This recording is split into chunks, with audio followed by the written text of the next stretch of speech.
دنیا کے نقشے میں یہاں پر موجود ہے وہ لٹل سینٹ جیمز نام کا بدنام ٹاپو کہ جس نے پچھلے کچھ مہینوں سے پوری کی پوری دنیا میں ایک ہنگامہ مچا رکھا ہے، کیونکہ یہی وہ خاص ٹاپو ہے کہ جس کو عام لوگوں کی طرف سے ایپسٹین آئی لینڈ کہا جاتا ہے، اور اسی آئی لینڈ، اسی ٹاپو کے اوپر ہی دنیا کے وہ حد سے زیادہ گھنونے، گندے اور خطرناک کام ہوئے ہیں کہ جن کو شرم کی وجہ سے نہ تو یہاں پر پوری طریقے سے ایکسپلین کیا جا سکتا ہے اور نہ ہی آپ لوگ اس کو سننے کی ہمت رکھتے ہیں۔ اور سب سے زیادہ چونکا دینے والی بات تو یہ ہے کہ سمندر کے بیچ میں موجود اس سنسان ٹاپو کے اوپر کئی سالوں تک جو کچھ بھی ہوتا رہا تھا اس کو انجام دینے والے دنیا کے کوئی عام لوگ نہیں تھے، بلکہ یہ تو دنیا کے امیر سے امیر اور مشہور سے مشہور لوگ تھے۔ کوئی نیتا تھا تو کوئی رائل فیملی سے جڑا ہوا بندہ تھا، کوئی بزنس مین تھا تو کوئی کسی دوسرے فیلڈ کا مشہور انسان تھا۔ اب اگر آپ لوگوں کو اس آئی لینڈ اور اس کا جو مالک ہوا کرتا تھا مطلب کہ جیفری ایپسٹین، اس کی حقیقت کو جاننا ہے، ساتھ ہی یہ بھی جاننا ہے کہ آخر ایپسٹین فائل کے نئے ریلیز ہونے والے ڈاکیومنٹس میں انڈیا کے پرائم منسٹر کا کیا اینگل دکھایا گیا ہے، تو ہم کو اس پوری کہانی کو بالکل شروع سے شروع کرنا پڑے گا۔ یہ بات ہے 1953 کی کہ جب امریکہ کے اندر جیفری ایپسٹین نام کے اس انسان کا جنم ہوا تھا۔ اس بندے نے اپنے کریئر کی شروعات ایک معمولی اسکول ٹیچر کے طور پر کی تھی، اس کے بعد یہ وال اسٹریٹ پہنچا جہاں پر اس نے امیر لوگوں کے پیسوں کو مینج کرنا شروع کیا، یہی اس کی قابلیت تھی، اور پھر اس نے اپنی خود کی کمپنی کھولی اور اس کے بعد امیر سے امیر لوگوں سے رشتے بنانے شروع کیے اور ان کے قریب آتا چلا گیا۔ بڑے اور اثردار لوگوں سے کنیکشن بنانے میں یہ انسان کتنا زیادہ ماہر تھا، اس بات کا اندازہ اسی بات سے لگایا جا سکتا ہے کہ اس نے جن لوگوں سے کنیکشن بنائے ان میں دنیا کے مشہور بزنس مین، بڑے بڑے پروفیسرز، سائنٹسٹ اور اس کے علاوہ دیشوں کے پردھان منتری اور راشٹرپتی تک شامل تھے۔ اب ویسے تو یہ چیز بھی اپنے آپ میں آج تک ایک پہلی ہی ہے کہ آخر جیفری ایپسٹین اتنی تیزی کے ساتھ اور اتنے کم وقت میں اتنا زیادہ امیر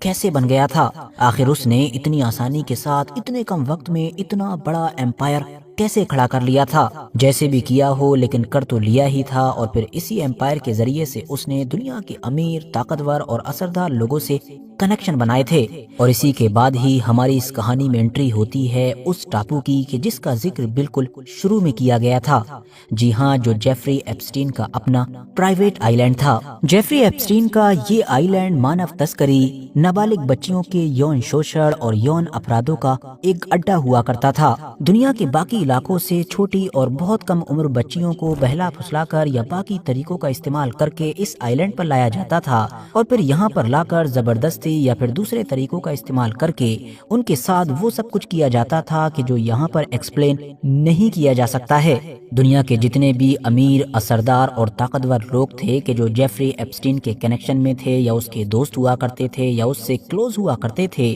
وہ وقت وقت پر جیفری ایپسٹین کے اس آئی لینڈ پر جایا کرتے تھے۔ کبھی تو ایپسٹین کی طرف سے ان لوگوں کو پارٹیز میں انوائٹ کیا جاتا تھا، تو کبھی یہ انڈیویجولی الگ الگ اپنے پرسنل ٹرپ پر بھی جایا کرتے تھے۔ ایک تھیوری یہ بھی ہے کہ جب بھی دنیا کے یہ اثردار لوگ اس آئی لینڈ پر جایا کرتے تھے تو جیفری ایپسٹین خفیہ طور پر ان لوگوں کے فوٹوز یا پھر ویڈیوز لے لیا کرتا تھا۔ بعد میں انہی فوٹوز اور ویڈیوز کا استعمال کرتے ہوئے ان لوگوں کو بلیک میل کیا جاتا تھا، اور اس دور میں لیے گئے وہ فوٹوز اور ویڈیوز ہی ہیں کہ جو کئی سالوں کے بعد مطلب 2025 اور 26 میں ایک ایک کر کے ریلیز ہو کر پوری دنیا میں ہنگامہ مچا رہے ہیں۔ اب جتنی بھی کم عمر لڑکیاں تھیں کہ جو ان تمام چیزوں کا لگاتار شکار بنی تھیں یا ان کے پیرنٹس تھے، وہ چاہ کر بھی کچھ کر نہیں پا رہے تھے، کیونکہ وہ دیکھ رہے تھے کہ جیفری ایپسٹین کے اوپر دنیا کے سب سے طاقتور اور اثردار لوگوں کا ہاتھ ہے۔ اسی لیے اس انسان کے خلاف ایکشن لینا تو دور، بلکہ اگر منہ بھی کھولا گیا تو شاید ہمارا ہی انجام خطرناک ہو سکتا ہے۔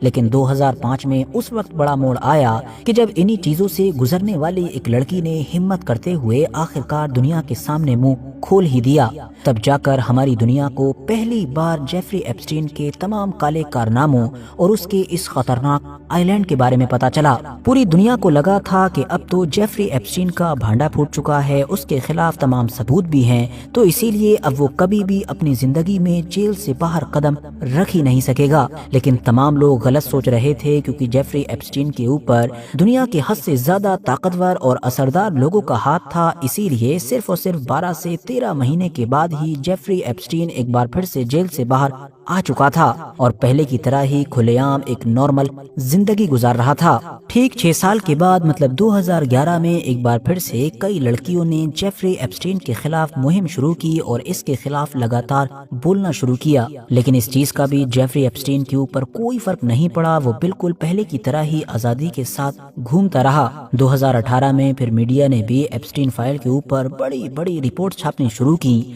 जिसकी वजह से अब अमेरिकन गवर्नमेंट के ऊपर दबाव पड़ना शुरू हो गया। इतना दबाव पड़ा कि आखिरकार 2019 में इस इंसान को गिरफ्तार कर ही लिया गया। लेकिन गिरफ्तारी के बाद इस मामले पर सुनवाई होती और तमाम हकीकतों से पर्दे उठते कि कौन कौन इसमें शामिल है, क्या क्या होता था। उससे पहले ही अचानक से एक दिन जेफरी एप्स्टीन ने जेल के अंदर खुदकुशी कर ली। जेफरी एप्स्टीन की ये जो खुदकुशी थी ये भी अपने आप में आज तक एक बड़ा राज है, क्योंकि जिस जेल के अंदर उसने खुदकुशी की थी वो सबसे महफूज जेल समझी जाती है और जिस वक्त उसने खुदकुशी की थी उस वक्त न जाने क्यों सीसीटीवी कैमरास बंद कर दिए गए थे और तो और वहां पर ड्यूटी के लिए जो गार्ड्स मौजूद थे वो भी उस वक्त सो गए थे। ये सारी ही चीजें सवालिया निशान खड़े कर रही थी। इसीलिए अगले ही दिन से अमेरिका की सड़कों पर चलने वाले लोग क्लियरली ये कह रहे थे कि ये कोई खुदकुशी नहीं है बल्कि ये मर्डर है। जानबूझकर जेफरी एप्स्टीन की आवाज को हमेशा हमेशा के लिए शांत कर दिया गया है ताकि जो दुनिया के बड़े बड़े लोगों के राज हैं वो भी हमेशा हमेशा के लिए दफन हो जाएं। एप्स्टीन तो मर चुका था मगर उसके बाद अब सब लोगों की नजर उसकी एक पुरानी गर्लफ्रेंड पर थी जिसका नाम था ग्लेन मैक्सवेल। जी हाँ, ये वही लेडी थी कि जो इस पूरे काले कारनामे में एप्स्टीन की सबसे बड़ी साथी थी। एप्स्टीन के लिए अलग अलग इलाकों से लड़कियों को ढूंढना, उनको फंसाना और फिर उनको इस काम के लिए ट्रेन करना, ये सारी जिम्मेदारियां यही निभाती थी। सबसे पहले 2020 में इस लेडी को गिरफ्तार किया गया। पूरी कार्रवाई चली, अलग अलग लड़कियों के बयाना दर्ज किए गए और फिर 2022 आते आते इस लेडी को पूरे 20 साल की सजा सुनाई गई। बात सिर्फ यहीं पर खत्म नहीं हो गई बल्कि इसके बाद अमेरिका में फिर लगातार ये मांगे उठने लगी कि जितने भी लोग एप्स्टीन से जुड़े हुए थे, उसके क्लोज थे, उसके फ्रेंड थे, तमाम लोगों का खुलासा किया जाए। मतलब इस पूरे केस से जुड़े हुए जितने भी डॉक्यूमेंट्स हैं उन सबको पब्लिक किया जाए और पूरी दुनिया जाने कि आखिर इस मामले की सच्चाई क्या है। लंबे वक्त तक तो इस पूरे मामले को लेकर टाल मटोल होता रहा, लेकिन आखिरकार नवंबर 2025 में एक कानून पास किया गया और फिर उसके बाद धीरे धीरे इस पूरे मामले की जो सच्चाई थी, इस पूरे केस की जो हकीकत थी वो दुनिया के सामने आना शुरू हो गई। साथियों, आप लोगों को अमेरिका के एक पूर्व राष्ट्रपति बिल क्लिंटन तो जरूर याद होंगे। उनके बारे में दावा किया जाता है कि उन्होंने एप्स्टीन के इस आइलैंड को लगभग 25 बार विजिट किया था। ट्रम्प के बारे में भी दावा किया जाता है कि वो 90 के दशक में जेफरी एप्स्टीन के क्लोज फ्रेंड हुआ करते थे और उनके पड़ोसी हुआ करते थे, मगर जैसा कि खुद ट्रम्प लगातार ये कहते आए हैं कि उनकी ये दोस्ती उसी वक्त टूट गई थी और फिर ये दोस्ती दुश्मनी में बदल गई थी। उसके बाद ट्रम्प के मुताबिक उन्होंने इस इंसान से कभी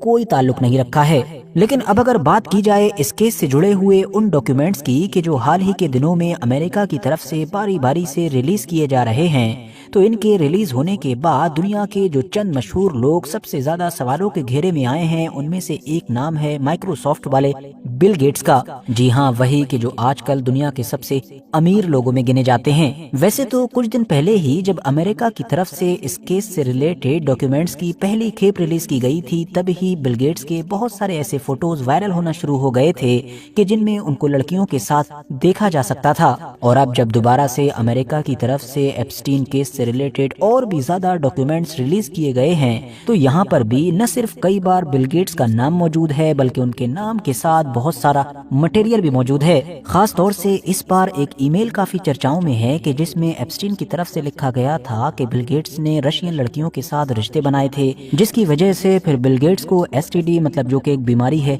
वो भी हो गई थी। ईमेल के मुताबिक बिल गेट्स की तरफ से न सिर्फ अपने प्राइवेट पार्ट की फोटो एप्स्टीन को भेजी गई थी बल्कि एप्स्टीन से इस पूरे मामले को छिपाने की भी गुजारिश की गई थी और अपनी बीवी को देने के लिए दवा का नाम भी पूछा गया था ताकि बीवी को इस बीमारी के बारे में कुछ पता ना चल सके। हालांकि अब कि जब ये ईमेल काफी चर्चाओं में है तो बिल गेट्स की टीम की तरफ से भी बयान जारी किया गया है और इन तमाम चीजों को पूरी तरीके से झूठा करार दिया गया है। टीम का कहना है कि क्योंकि एप्स्टीन बिल गेट्स से काफी फ्रस्ट्रेटेड था और इसी फ्रस्ट्रेशन में ही उसने ये तमाम अनाप शनाप बातें लिखी होंगी। अगले नाम की बात करें तो वो खुद अमेरिका के ही राष्ट्रपति डोनाल्ड ट्रंप का है। जैसा कि हम पहले ही बता चुके हैं कि इन दोनों का दोस्ताना तो काफी पुराना है। यही वजह है कि इस केस से रिलेटेड पहले भी जितनी फाइल्स या डॉक्यूमेंट्स वगैरह रिलीज होते रहे हैं तो उसमें भी डोनाल्ड ट्रंप का नाम वक्त वक्त पर सामने आता रहा है। इस बार जो नई खेप रिलीज हुई है इसमें भी ट्रंप से जुड़ी हुई लगभग 5000 के करीब फाइल्स बताई जा रही हैं। सबसे ज्यादा चर्चा हो रही है इन्वेस्टिगेशन वाली फाइलों की, जिसमें पीड़ित लड़कियों की तरफ से ट्रंप के ऊपर यौन शोषण के आरोप लगाए गए हैं। हालांकि अभी तक इन अपराधों के, इन दावों के कोई भी सबूत मौजूद नहीं है और खुद डोनाल्ड ट्रंप ने भी हमेशा की तरह इन तमाम मामलों को झूठा करार दिया है। आगे बढ़े तो इस लिस्ट में अगला नाम एलोन मस्क का नजर आता है। जी हाँ, वही एलोन मस्क के जो अभी कुछ वक्त पहले तक एप्स्टीन फाइल को रिलीज करने की डिमांड करने वाले लोगों में सोशल मीडिया के ऊपर सबसे आगे थे। नए रिलीज होने वाले डॉक्यूमेंट्स ये दावा करते हैं कि 2012 से 2014 के बीच एलोन मस्क और एप्स्टीन के बीच कई बार बातचीत हुई थी। एलोन मस्क की तरफ से एप्स्टीन के आइलैंड पर जाने की इच्छा भी जताई गई थी। इवन एलोन मस्क की तरफ से पार्टी की डेट भी पूछी गई थी। हालांकि एलोन मस्क आइलैंड पर वाकई कभी गए भी थे या नहीं गए थे, इस बात को लेकर अभी तक कोई भी सबूत मौजूद नहीं है। अब खुद एलोन मस्क की तरफ से भी इस पूरे मामले पर जवाब आ चुका है, जिसमें उन्होंने कहा है कि मेरी एप्स्टीन के साथ बहुत कम ही बातचीत रही है और मैंने उसके आइलैंड पर जाने की दावत को भी कई बार ठुकराया था। साथियों, एप्स्टीन से जुड़े हुए ये डॉक्यूमेंट्स जो लगातार रिलीज हो रहे हैं, इनमें आने वाले मशहूर और असरदार लोगों के नामों की ये लिस्ट काफी लंबी है, इतनी लंबी कि जिसको शायद किसी एक वीडियो में एक्सप्लेन